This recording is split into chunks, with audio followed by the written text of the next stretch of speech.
অথই, অথই। এই, আমি তোমার পরে কল দিমুনি। আঙ্কেল আমার ডাকতাছি, রাখলাম। মাগো, তুমি কার সাথে কথা বলতেছিলে? আঙ্কেল, আমার স্বামীর সাথে কথা কইতেছিলাম। ও তো বিদেশে থাকে। কিন্তু তোমার দেখলাম কেমন জানি ছবি দেখে দেখে কথা কইতেছ। হ আঙ্কেল, এমন ফোন জাগো কাছে আছে, তারা চেহারা দেখে কথা কইতে পারে।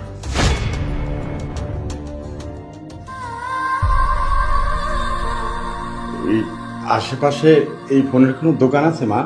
হ আঙ্কেল, আছে, দোকান আছে। আজকে কাজ শেষ কইরা সন্ধ্যাবেলায় আপনার আমি নিয়ে যাবো, নিয়ে আপনার একটা ফোন কিনা দিমুনি। আচ্ছা, ঠিক আছে মা।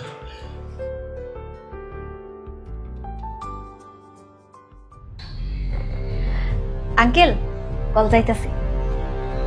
কি হলো? আঙ্কেল, ভাইজান তো কলটা ধরতেছে না। আমার মনে হয় ভাইজান একটু ব্যস্ত আছে। আরে না না, আজকে শনিবার, আজকে ওর ছুটি। তুমি আরেকবার কল দাও। আচ্ছা আচ্ছা, দিতেছি। আঙ্কেল, কল তো বারবার কাইটা যাইতেছে।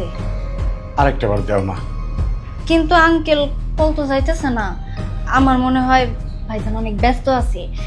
আঙ্কেল, আমি কলটা আপনার কালকে দিয়ে দিবনি। আর এমনিতে আমারও তো অনেক দেরি হয়ে যাইতেছে। আমি আজকের মতো বাড়ি চলে যাই।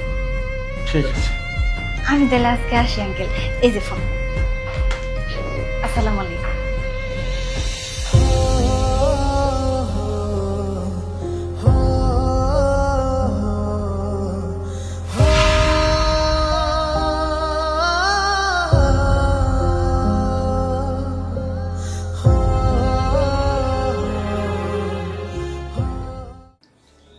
অথই, আমার পোলাটারে একবার কল দিয়ে দেও না। আচ্ছা। কি হলো, ধরছে? না আঙ্কেল। পোলা আমার অনেক দূরে থাকে তো, এর জন্য মনে হয় কলটা যাইতে পারতেছে না। মানে আমি একটু ওষুধ খাই, তুই দেখ। হ্যাঁ,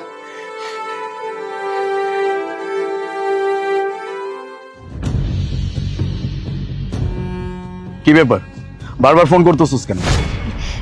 ভাইজান, আঙ্কেল আপনারে কল দিছিল। আঙ্কেল আপনার সাথে কথা কইতে চাই। আচ্ছা, আমি না বুঝি না, আব্বা নতুন ফোন কিনছে তো কি হয়েছে? এজন্য কি সারাক্ষণ আমার তার সাথে ফোনে থাকতে হইব?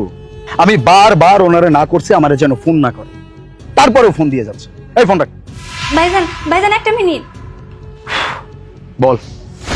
ভাইজান, আঙ্কেল আপনার লগে কথা কনের জন্য একদম অস্থির হইয়া থাকে। গত 6 মাস যাবত আপনার মুখটা সে দেখতে পারে নাই। আর এই 6 মাসে আমি কোনোদিনও আঙ্কেলের মুখে না এক ফোঁটা হাসি পর্যন্ত দেখি নাই। আর এই নতুন ফোনটা যখন আঙ্কেল কিনছে, তারপর থেকে এই ফোনটা নিয়ে পইরা থাকি যে কখন আপনার মুখটা এক নজর দেখতে পারবো। কিন্তু আপনি তো তার ফোনই ধরেন না। আঙ্কেল না আপনার অনেক ভালোবাসে। আপনার ছাড়া সে একদম ব্যাকুল হয়ে আছে। আপনি হইতাছেন আঙ্কেলের হাসির কারণ। ভাইজান, আমি কইতাছিলাম কি, আঙ্কেলের সাথে একটু কথা কইবেন? আঙ্কেল অনেক খুশি হইব। কইবেন তো? অথই, অথই, কল কি ধরছে? না আঙ্কেল, কল তো যাইতেছে না। আপনি একদম ঠিক কথা কইছেন। ভাইজান অনেক বেশি দূরে তো, এই জন্য আমার মন কইতাছে কল যাইতে পারতেছে না। আরে না না, কোনো ব্যাপার না। আমি তো জানতাম এত দূরে এই ফোন দিয়ে মানে কল যাইব না। আইসা আঙ্কেল, আমি কইতেছিলাম কি, আমার এই দিককার কাজ শেষ। নেন ফোনটা নেন। আমি তাহলে আজকে যাই। আচ্ছা।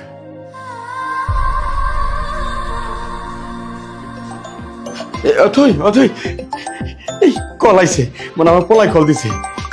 হ হ। বাবা, আসসালামু আলাইকুম। ওয়ালাইকুম আসসালাম। কেমন আছিস বাবা? আমি ঠিক আছি বাবা, আলহামদুলিল্লাহ। বাবা, আম সরি, আমি তোমার কল পিক করতে পারি নাই, একটু ব্যস্ত ছিলাম তো।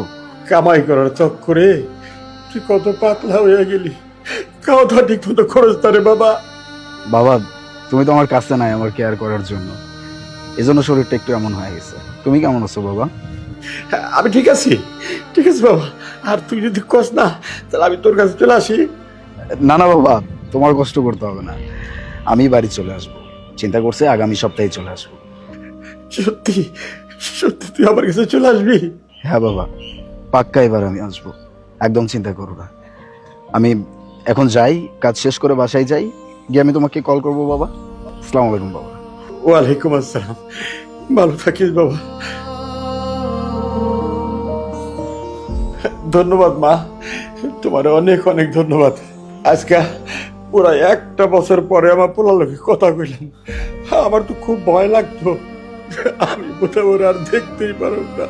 হয়তো হয়তো ওর সাথে আমার আর কোনোদিন দেখাই হইব না, কিন্তু আজকে তোমার কারণে আমি ওরে ফোনের ভিতরে দেখছি।